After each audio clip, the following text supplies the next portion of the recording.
YouTube. I just done a video half an hour ago and it ended a little bit abruptly because I saw the postman coming up the drive. So in case you wondered what I said on the end of the video for the pink guitar, I said, oh, there's the postman, catch you later. Yeah, so this has been SG week, really. I've got no control over how these guitars turn up. But this is an interesting one.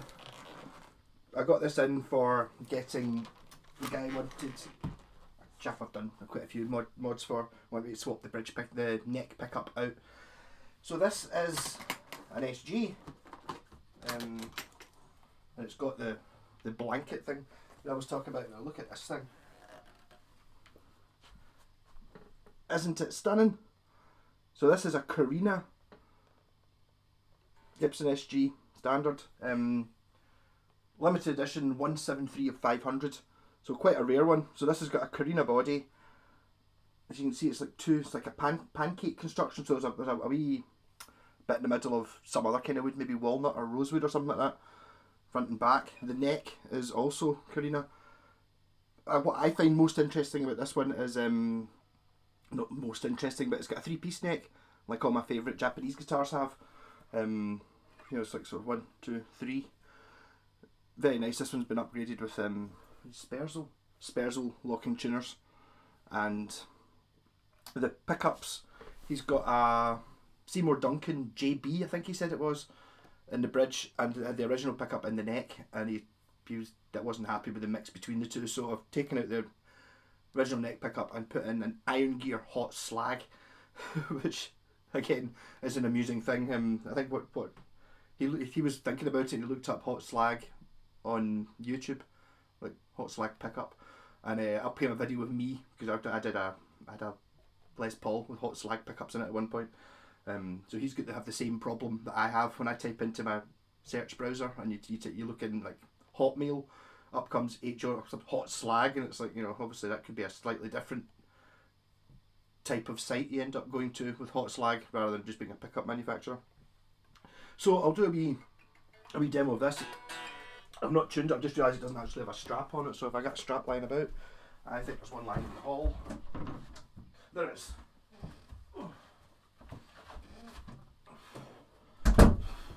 Because I'm pure rock and roll, I only play standing up pretty much. The strap might be incredibly short or incredibly long, we just don't know. It's slightly short, good enough. Good enough. Right, so this just came out the case. I did test it last night to make sure it worked, but I haven't actually played it yet. So I will have to run it through the tuner just to make sure it's working properly. These are also a new type of string which I've never actually saw. Yesterday we was saying that you got, I've thrown the packet out. Normally things are just lying about on the floor, but that one I appear to have put in the bin. So these are 9.5s, as opposed to 10s or 9s. So I don't know what they're going to be like. Somewhere between 9s and 10s. Didarios, which I found quite spooky actually when he mentioned them, because I saw them yesterday about 2 hours before he turned up, because I was looking through, it's a great day, but you know, sometimes you get like a wee whoa. I was looking through, I've got a pile of gig bags through there. I bought some guitars last week or 2 weeks ago, and one of them came with a sort of old sort of 70s style hard case thing.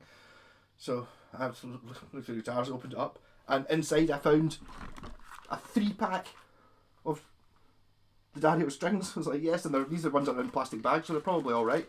And another one, so it's 4 sets of strings in it, and it's like, yay! So I looked at eBay to see how much the strings costed, about a £5 a set or something like that. So it's like 20 quid's worth of strings that I just found. So it's like, woo! It's like, it's not the big money that matters, you know. If you find a tenner on the street, it's like, yes! That's me for days, just thinking it's like a tenner, rather than, you know, saving a tenner or selling something for a tenner or working for a tenner. It's like, just finding it free is awesome. Yeah, so back to this guitar. I would not normally, I've said before, well, as I said, I did a vintage video yesterday, the day before, for a vintage SG I've got, and then I did a comparison video immediately after, which I've not yet uploaded, which is the vintage versus my Epiphone G400 and my Gibson SG Special. So I don't know whether I'll upload that today. I might swap it around with this one and upload that one tomorrow. Don't know, you'll be able to tell because I'm wearing a green t-shirt. So it's like, yeah. And I always said that basically the reason I've never bought another SG is because I never saw the point, because I always wanted an SG. So I had the Epiphone one because I couldn't afford the Gibson one. I got the Gibson one and then that was it. So that was the one I wanted. So that was like 20 years ago, probably not as much as that. So I'd never looked at other SGs, which is weird because all the Japanese guitars and stuff I've got, I don't have multiples of the same exact guitar, but I do have, like I've got a couple of Vantages, I've got a couple of Ibanez, I've got a couple of Yamaha, what's that one? Westone. Got a couple of Westones, but slightly different shapes. I don't have any of the same model, apart from if you look at the Washburn wings, but then I'm arguing because they're called Hawk and Falcon and stuff, they are all slightly different. Whereas SGs are kind of, an SG is just an SG. Although technically I could argue that this being a standard is different from my SG Special, but it's not different enough, like playing wise and sound wise. I say, it's like, okay, this one has covered pickups, and well, if this was a normal standard, it would have covered pickups and binding on the fretboard. These things don't make a difference to what it sounds like. But this is one that if I saw I would consider buying. Although I've got a sneaky suspicion it was not a cheap guitar, because it's Korina, which is really cool. I do remember there's an Epiphone range of these. They had a white scratch plate, didn't look anything like as cool as this one though. I haven't seen one of them for years actually. It was one of those ones I was always going to buy, the Epiphone G400, and it's like I just never saw one. They weren't expensive when they were new. They were maybe about 250 quid, and then after that they kind of went down. You saw them start 150, and then I haven't seen any for a couple of years, but after that they started going up. They started being 300 quid, and I was like, I'm not paying that. So I don't have one.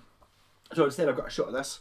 So I did plug this in to make sure it worked, and I had to rewire it again because I'm not sure if all Gibson pickups are like this, but I had the Aria Urchin, which was on my wall, but it's not here anymore, it's upstairs, it was out of phase because Gibson pickups are wired backwards to normal pickups, I think. So when I put the hot slag in, so no, it's never going to be. Because I've only had my micro metal muff to play I do, but it's not connected up. The micro metal muff to play the hot slag through. But there you go. So I forgot what I was saying there now. I've been out of phase. So when you notice if you go into the middle position and it's, and you've got both volumes at full and you turn it down and it becomes bassier, it's backwards. Or you just swap over the wires. It's not a biggie, especially on a guitar like this, because in a Strat it's a total bitch because you got to take all the strings off, take the scratch plate off. This one, just going from the back, so it's like 4 screws, and then it's just a case of heating the solder iron up and bung bung done. Yeah. So let's see what this baby sounds like.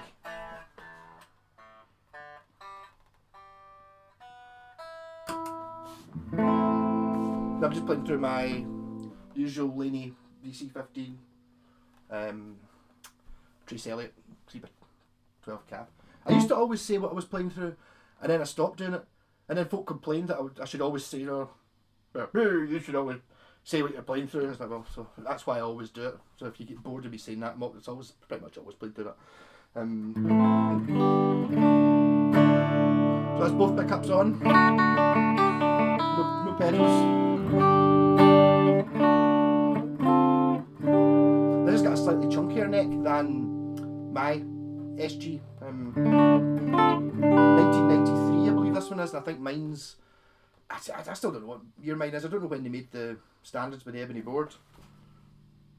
Don't think that's ebony. I think that's rosewood, but a very nice, a very premium rosewood. And what I was talking about in the Epiphone video, talking about the crown fret markings not being particularly good. On this, they are the proper mother of pearl. So they do look shiny and cool. I had a problem. I couldn't get the cover off this hot slag pickup came without a cover, and the guy was like, "Can you swap the covers over?" and it's like I was sitting there trying to melt the solder off. I don't know if you've ever tried to take the covers off a pickup. I think they use a different type of solder to stick the cover on. Stuff that melts at a much higher temperature, so a normal soldering iron doesn't do it.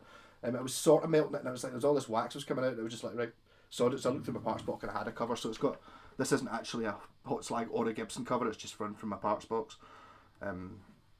It's got a wee slight dent in it and a couple of wee scratches, so I'm going to charge him extra for relicking it to make it look like this pickup cover. So here's the Seymour Duncan JB. Hot slag. I would have done a test to see what the original pickup, what its problem was with the imbalance between the two, but it didn't have any strings on it. When I got it, or I had 2 strings on it that was holding the bridge on, so I never played it with the other.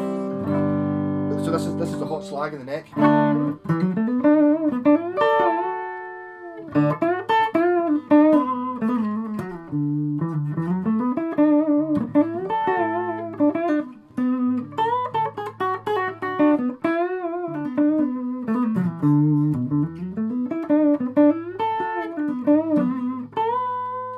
This is the JB in the bridge.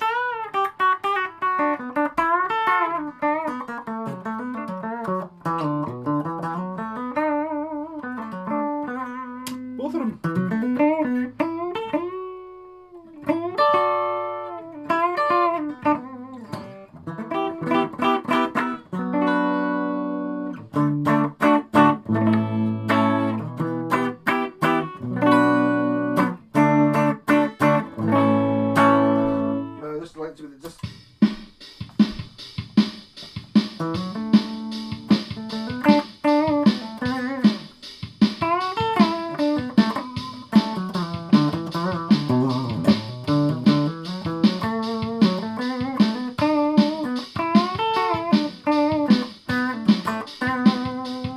It's the same drum track I was using for playing that big guitar.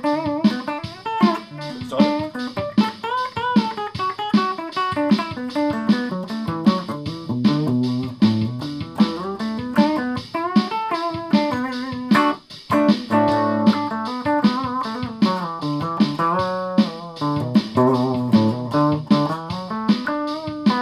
Over distortion. Stacking a box distortion.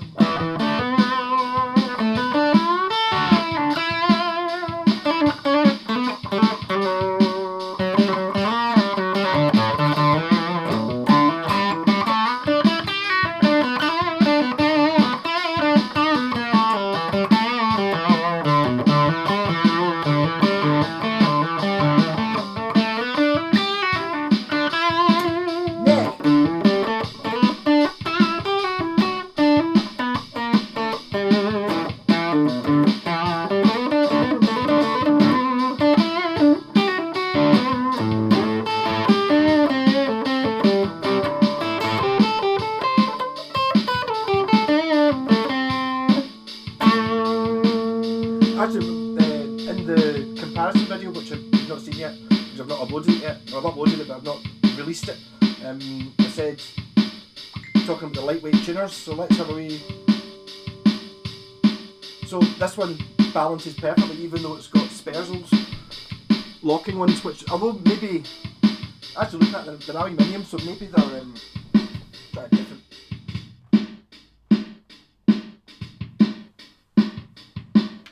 Slightly different rhythm track. So maybe these are being aluminium, they're lightweight, which is maybe a good idea if you've got an SG, because this is balancing perfectly. Either that, the body's a bit heavier. It feels the same weight as I would expect an SG to sound.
that was the Washburn Stack in a Box pedal we're using there. But I like the rat pedal.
More things in B. It's quite good for playing up in the high frets.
First pedal's probably not the best thing to be. Oh my god, it's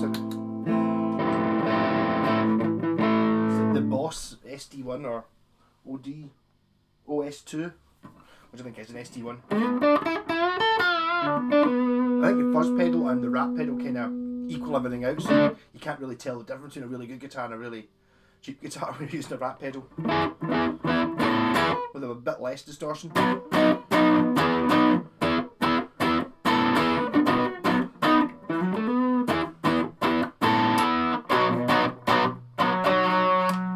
the volume down, that's why it was quieter.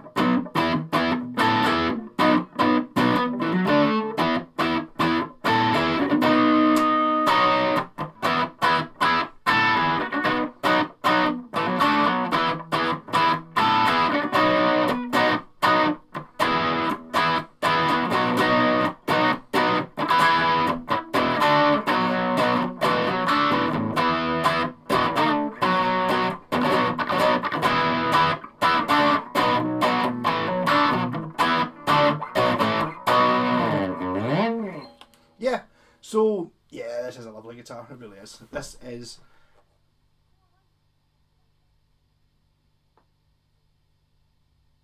this the best Gibson I've played? Probably. This is probably my favourite Gibson. Apart from the EBO, this is, of all the ones I've played, this is the one I would most likely have bought that I didn't actually buy. I've had obviously played a few in shops and had a few in to get fixed and stuff, but I would buy this. That's possibly because I don't know how much it costs. I mean, I don't know, was this thousands of pounds? If it was thousands of pounds, then I wouldn't have bought it, because I'm not going to buy a guitar for thousands of pounds unless it was actually owned by Tony Iommi. Really.